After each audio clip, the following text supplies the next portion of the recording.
Na verdade, isso nasceu de um evento, né? Eu estava fazendo uma consulta pré-anestésica e a gente sempre faz uma pergunta sobre se você já teve alguma cirurgia anterior.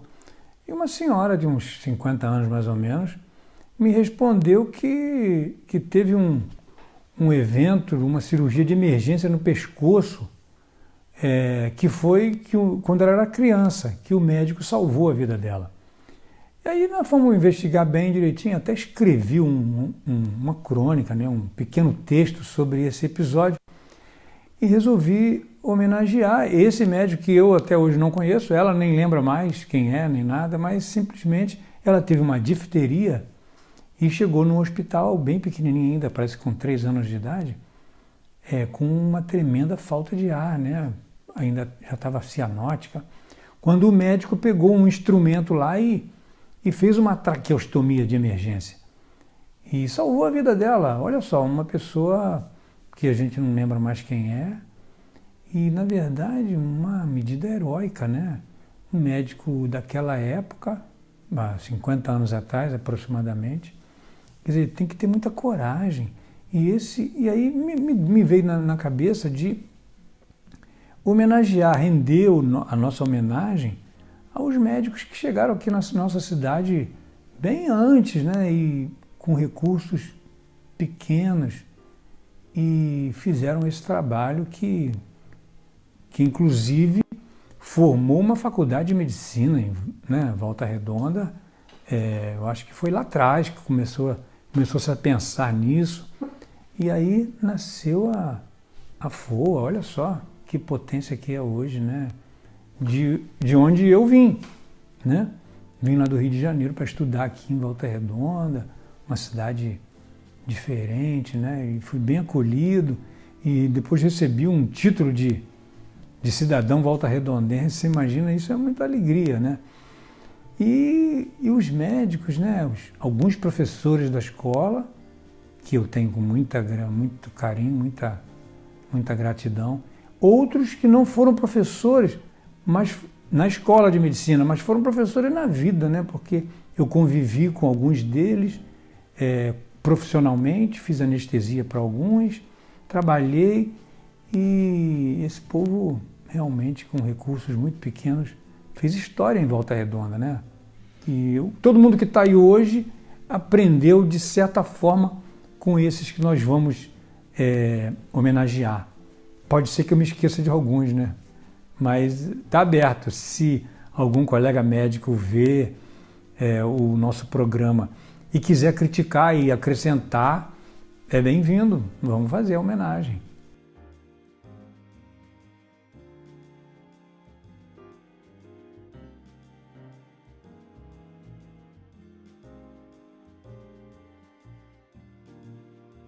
Do doutor Walter Birger. Olha, esse era o ortopedista e ele mostrava assim, quando ele ensinava a gente a fazer aquelas imobilizações, não sei se ainda usa isso, mas tinha um estribo que ele colava no osso do fêmur e passava por uma guilhotina, uma roldana, né? E botava um peso ali.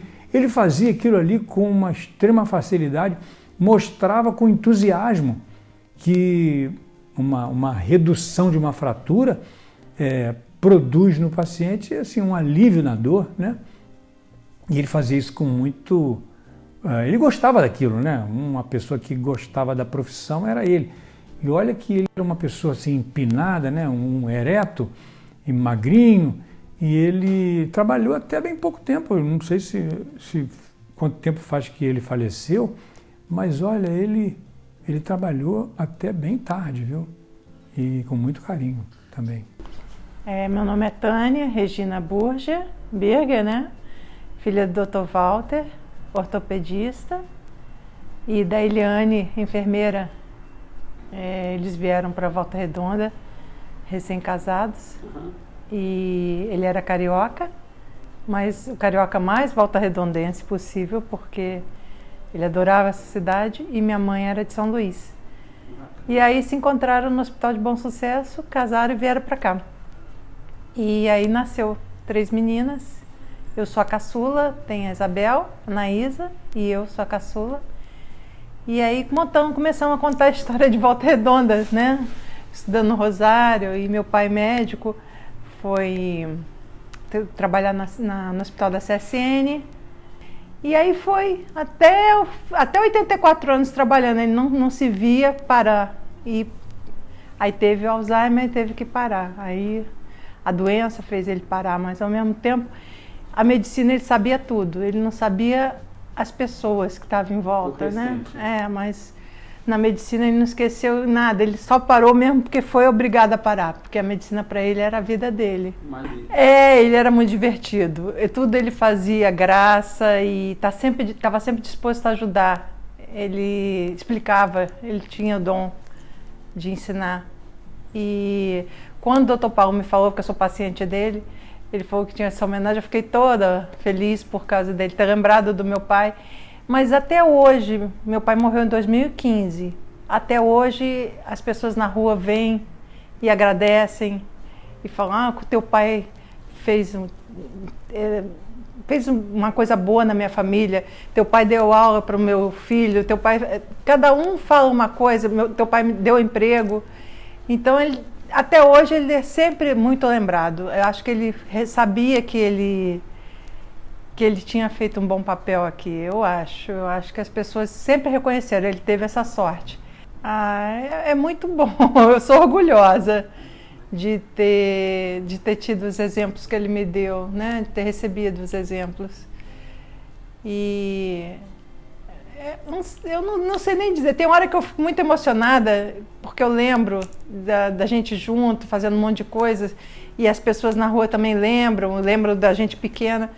Mas tem hora que eu acho que, nossa, ele teve o tempo dele, ele fez tudo na hora certinha e construiu um legado muito, muito bacana dentro da cidade. O tempo passa muito depressa, a vida corre rápido demais e a gente não se dá conta que eles estão indo, né? As pessoas que a gente mais ama estão todo dia, menos um dia, né? A gente tem que aproveitar. Ele como pai, excelente, com convívio, como uma pessoa que me deu exemplo, né?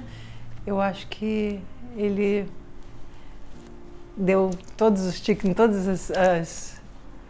todos os itens, né, que a gente precisa para criar uma personalidade, uma pessoa forte. Eu acho que ele cumpriu. Ele falava sempre assim: eu estou amando da Eliane, porque ele que fazia compras, ele que fazia tudo. A mamãe não fazia, ela era dependente dele em tudo, assim. Ela não conseguia decidir muito bem as coisas de casa. E, assim, não quis dirigir, ficou dependente dele. Por isso que ele sempre falava: vocês não podem ser dependentes, porque ele vinha também a dificuldade que a mamãe tinha disso, pelo tipo de vida que ela tinha vindo, né? E aí ele falava, chegava no mercado: ô, doutor Valdo, você está fazendo? Estou amando da Eliane. Então sempre tinha essa brincadeira, sabe? Muito bom. E era um flamenguista também, outra coisa que é importante. Ele foi até, a gente botou a camisa nele, tudo. Flamenguista daquele, tudo que ele tinha era Flamengo. Perguntava: qual é a tua... Você tem qual opinião sobre a política? Não, a política eu não sei, mas que eu sou Flamengo, eu sou. Tudo ele metia o Flamengo no meio, ele foi remador do Flamengo. Então tudo que ele podia fazer, ver jogo, ele tinha todo o uniforme. Ninguém sabia como é que ele era dentro de casa como pai. Pessoas imaginavam, mas sabiam como ele era como médico, como professor, como diretor, né? Diretor do colégio, ele foi diretor da FEV. E rígido ao mesmo tempo, mas dentro de casa era uma belezinha, era muito bom. Era uma beleza, assim, amigo, né, companheiro, sabia falar na hora certa e sempre muito tranquilo. Às vezes a gente estava nervoso: calma, deita e dorme, amanhã a gente resolve. Ele não perdia o sono dele por nada. Podia ter o maior problema do mundo, que ele teve vários, a vida dele não foi tão fácil, né? Foi difícil, mas ele falava: vamos dormir, deitar, e amanhã a gente resolve o que vai fazer. E eu puxei isso dele. Eu não perco meu sono por nada, só se acontecer alguma coisa muito séria. Eu durmo e no dia seguinte eu vejo como que eu vou resolver. Resolve melhor. tudo é isso, teve muita influência, não como médico, né, mas como pai, foi um exemplo. Eu não queria outro não, nem outro pai, nem outra mãe, eu queria eles mesmo. Ele faleceu quando? 2015, dia 26 de novembro, finalzinho de 2015. Se a gente tivesse uma máquina do tempo, tivesse voltado no tempo, você tivesse a chance de estar falando com ele, e você fosse se despedir de uma certa forma, dando um obrigado, pai, como é que você falaria com ele? Eu falei no hospital, né? Porque ele ficou 2 meses internado. Eu vi que ele estava indo. E aí eu agradeci muito. Aí é difícil. Mas como é que é esse sentimento de a gente não tem como segurar, mas ao mesmo tempo de agradecer a gente tem sempre a oportunidade. Eu agradeci, eu tive essa oportunidade de saber que ele estava doente, é uma doença que maltrata, vai indo muito devagar. Então deu tempo de eu me despedir dele. E um abraço gostoso também. Várias vezes na carequinha dele. Isso é muito bom. Eu fazia os penteados para cima. Eu fazia umas maldadinhas com ele também, tadinho. E aí eu tirava foto e mostrava ele com o cabelinho todo em pé. Mas eu tive tempo de falar tudo que eu sentia e que eu vi que ele estava indo, né? Devagarzinho. O tempo não volta. Não. E a gente tem que guardar as melhores lembranças. Das melhores lembranças que você tem dele, o que te chama mais atenção? O que te faz mais rir do seu pai? De felicidade por tê-lo como pai? Olha, tem muita coisa. Tem umas coisas que às vezes eu estou dirigindo, a gente ia pro Rio, né, que o vovô morava lá, e aí eu já estava dirigindo, e aí ele falava, eu vou pagar o pedágio. Aquela segurança, né, ele já ia com dinheiro e botava assim na janela, ficava dinheiro no pedágio. Ele fazia muita bobeira. Nossa, se eu for começar a lembrar disso agora, a gente vai ficar a noite toda falando das graças que ele fazia. Então eu lembro muito disso quando a gente ia viajar, a segurança que ele tinha. Já, vocês vão dirigindo. A gente já dirigiu, deixava ele no carona, e ele, não, a gente vai almoçar, eu que vou pagar. Aquele protetor sempre, né? Botava a gente embaixo das asas dele, protegendo e fazendo muita brincadeira. Foi um prazer poder falar dele. Quer dizer, ele está comigo todos os dias, minha mãe também, mas é um prazer poder passar isso para as pessoas de Volta Redonda que têm uma ideia boa, mas agora vai saber da intimidade, né, dele em casa. E da parte que uns conhecem como professor, outros como médico, outros como empreendedor, né? E aí foi muito bom dividir. Eu gostei muito, obrigada. A oportunidade, e eu agradecer ao doutor Paulo, porque teve essa iniciativa tão boa de homenagear esses médicos que foram tão importantes. A gente enxergar a história depois que a história aconteceu, ela tem assim um valor muito maior, né? Porque quando eu vivia junto com eles, eu nunca imaginava que aquilo fosse tão importante para mim. Depois que a gente vai envelhecendo e amadurecendo, principalmente, você começa a se interessar pela ciência, se interessar pelos estudos, pela medicina, e você vai linkando e vendo como essas pessoas foram importantes para nós.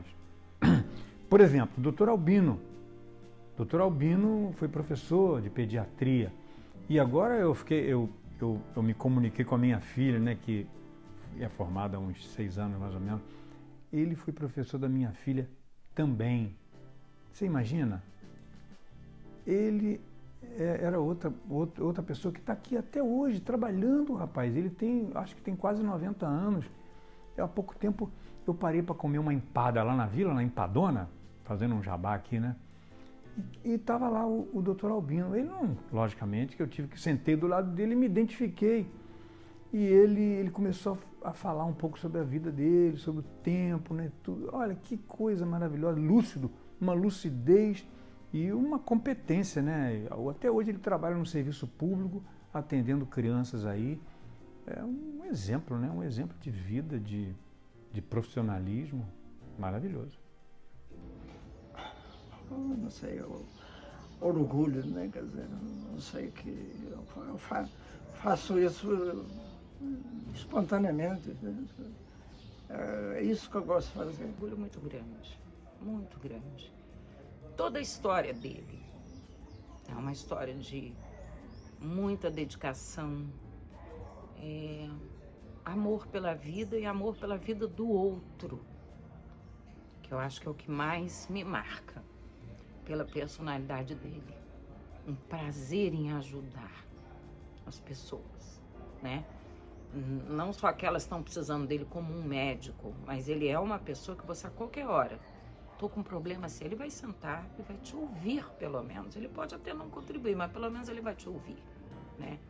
Então, assim, é de um caráter firme, da correção, do que é certo e o que é errado. Eu tive a oportunidade de trabalhar com meu pai, né? Eu fui secretária dele um tempo, né? Então, assim, as melhores lembranças da atuação que eu tenho dele como médico era ver a satisfação dos pacientes quando entravam e saíam do consultório.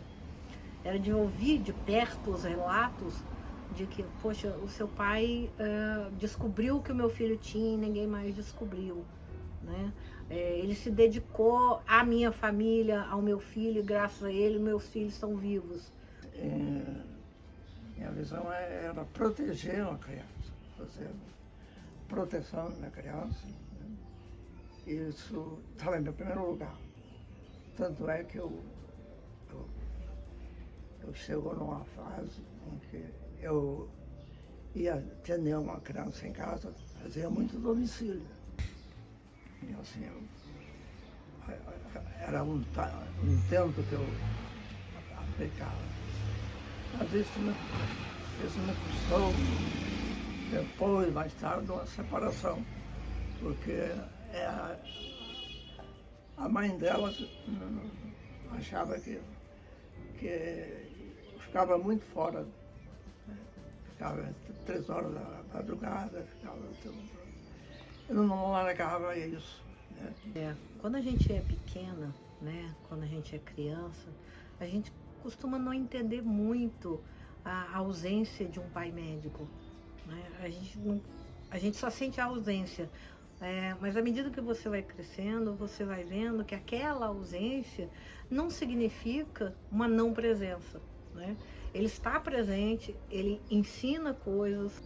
Olha, em vários lugares onde a gente vai, sempre encontramos com alguém que conta uma história dele, do passado. Ou de que tem ajudado algum médico que estava num processo, né, de diagnóstico de um paciente, né? Esses dias mesmo nós encontramos com um médico, um neurologista, Dr. João Marcos, que fomos até levar o pai nele, e ele contou um episódio que se passou no Retiro, quando ele, João Marcos, era aluno do meu pai. Quando eu entrei no consultório, eu já lhe conheço. Você fez um diagnóstico, né? Só pelo cheiro, umas coisas assim. João falou, olha, nunca mais vou esquecer, aquilo marcou na minha memória. O seu pai pediu para a criança abrir a boca e soprar no nariz dele. E com aquele cheiro, que é característico de uma diabetes, se fechou o diagnóstico. A perda da minha mãe foi uma coisa tremenda, brutal. Ela tinha calafrio, frio, tem tudo. Um dia peguei um cobertor, eu tinha 5, 6 anos. Peguei um cobertor, esquentei na lareira, tinha uma lareira, e enrolava, porque ela estava frio, né? Uhum. Com 5 anos? Você tinha 5 anos? Tinha 5 anos. E fazia isso? Aí fui enrolá-la e eu esquentava o cobertor, ele pegou fogo na minha roupa. Aí meu pai estava chegando, por sorte, ele me pegou pagou o fogo, me tirou. Isso aconteceu, né? Que história. Que história. Então, quando criança, você já tinha essa vocação de cuidar. As melhores experiências culturais que eu tive na minha infância foram proporcionadas por ele. Então eu lembro muito da gente saindo daqui de Fusquinha, indo para o Rio de Janeiro para poder ver uma peça de teatro, para poder ver um balé, para visitar um museu. Então essas coisas ficaram muito na minha memória. Ele é um grande amigo, sabe? Ele vamos dizer assim, ele é um grande pai, mas um grande amigo.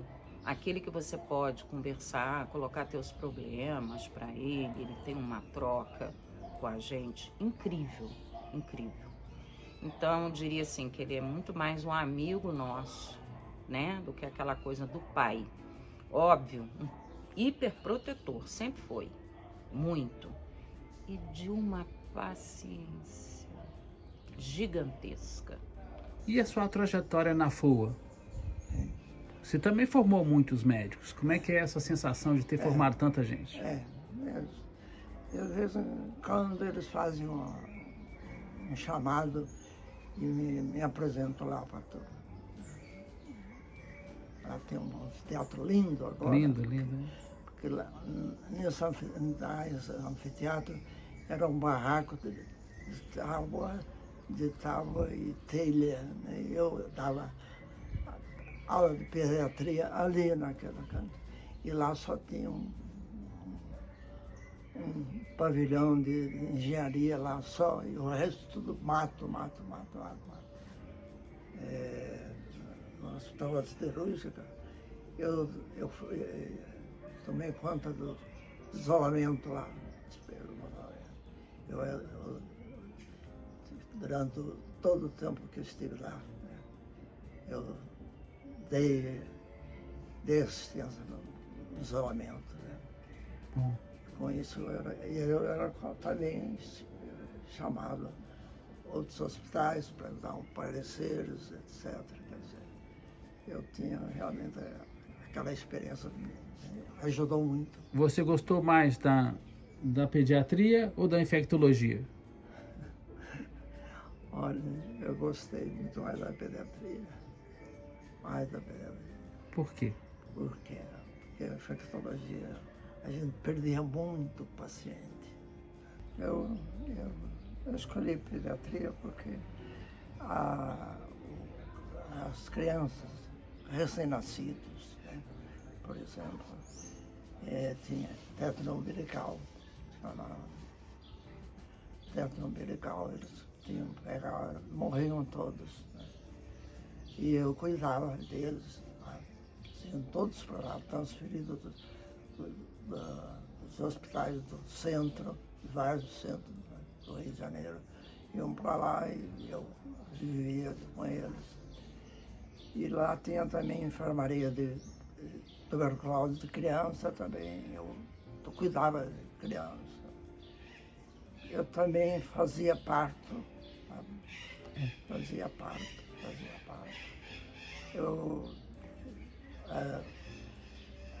Existia uma doença terrível lá, que era difteria